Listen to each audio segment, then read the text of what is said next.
विधान परिषदेतील काँग्रेसचे गटनेते आमदार सतेज पाटील यांचा 12 एप्रिल हा वाढदिवस विविध उपक्रमांनी साजरा करण्यात येतोय। या निमित्तानं सतेज काव्य मंचाच्या वतीनं राज्यस्तरीय काव्य संमेलनाचं आयोजन करण्यात आलं होतं। राजर्षी शाहू स्मारक भवन इथं हा कार्यक्रम आयोजित करण्यात आला। याचं उद्घाटन साहित्यिक मिलिंद यादव यांच्या हस्ते करण्यात आलं।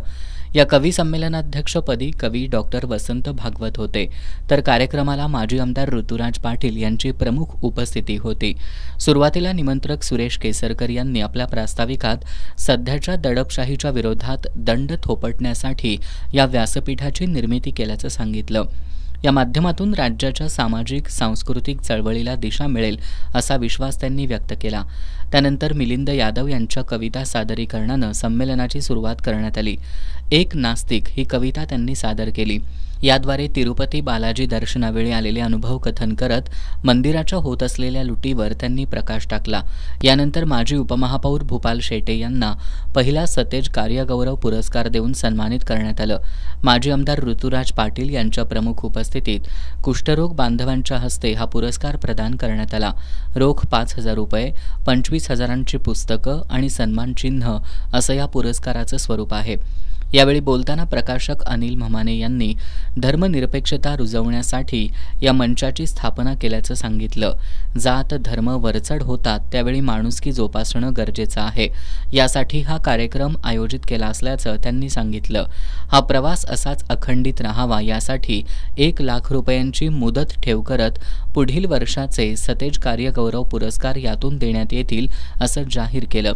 पुरस्काराला उत्तर देताना भूपाल शेटे यांनी बाबा आमटे यांच्या पुस्तकातून प्रेरणा घेऊन कुष्ठरोगी लोकांसाठी काम करावं अशी प्रेरणा मिळाल्याचं सांगितलं। ज्या नजरेनं लोक कुष्ठरोगी बांधवांकडे बघत होते, खरं तर तेच लोक कुष्ठरोगी होते अशी खंत त्यांनी व्यक्त केली। याविरोधात मागील 46 वर्ष आपण कार्यरत असल्याचं सांगत आजवर कुष्ठरोगी बांधवांसाठी केलेल्या कामाचा आढावा घेतला। यासह पुरस्कार म्हणून मिळालेल्या 5,000 या रोख रक्कमेत स्वतःकडील 20,000 घालून 25,000ची रक्कम सतेज काव्य मंचाला प्रदान केली।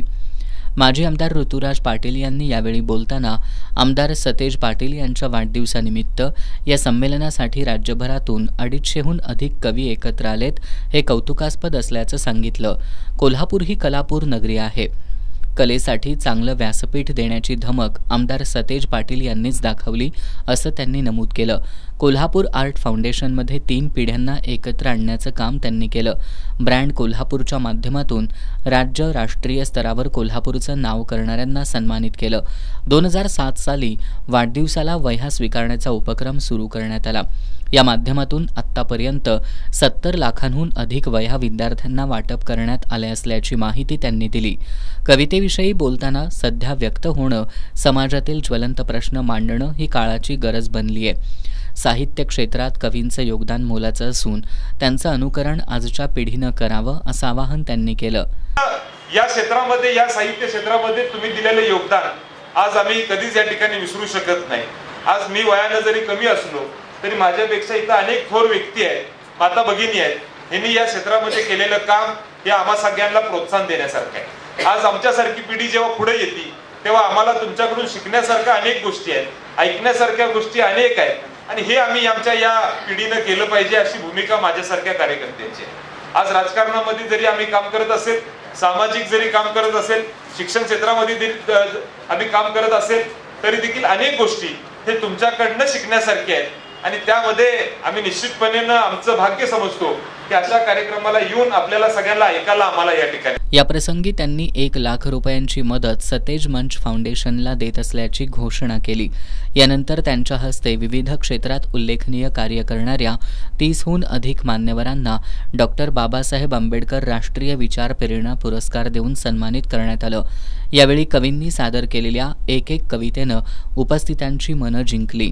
यामध्ये सुरेखा पाटील यांनी मायबाप, सागर सोनवणे यांनी मृत्यू, एसटीतील निवृत्त कर्मचारी बाबा हजारे यांनी एसटीवर सुखरूप प्रवास करूया या कविता सादर केल्या. पद्माकर बुकटे यांनी भारत माझा देश आहे या माध्यमातून देशातील जातीय ध्रुवीकरण यावर भाष्य केलं.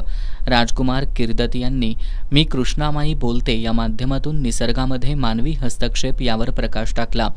रावसाहेब पाटील यांनी उठा रे उठा जागे व्हा, डॉक्टर कपिल राजहंस यांनी अस्वस्थ काळाची, तर बाबासाहेब कांबळे यांनी शाश्वत आनंद मेला आहे या माध्यमातून वर्तमान राजकीय आणि सामाजिक परिस्थितीवर मार्मिक भाष्य केलं.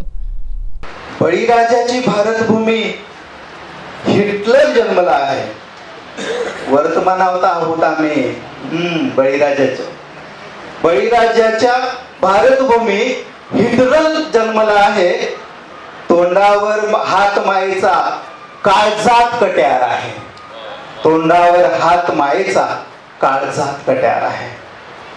रक्षिल्या कित्येक स्त्रिया राजे छत्रपतींनी, रक्षिल्या कित्येक स्त्रिया राजे छत्रपतींनी साधूंच्या वेशात आता खेळ वासनांचा आहे, खेळ वासनांचा आहे. या प्रसंगी नव्या विचारांच्या नव्या कविता या अनिल म्हमाने, डॉक्टर वसंत भागवत, डॉक्टर मीनल राजहंस संपादित कविता संग्रहाचं प्रकाशन करण्यात आलं.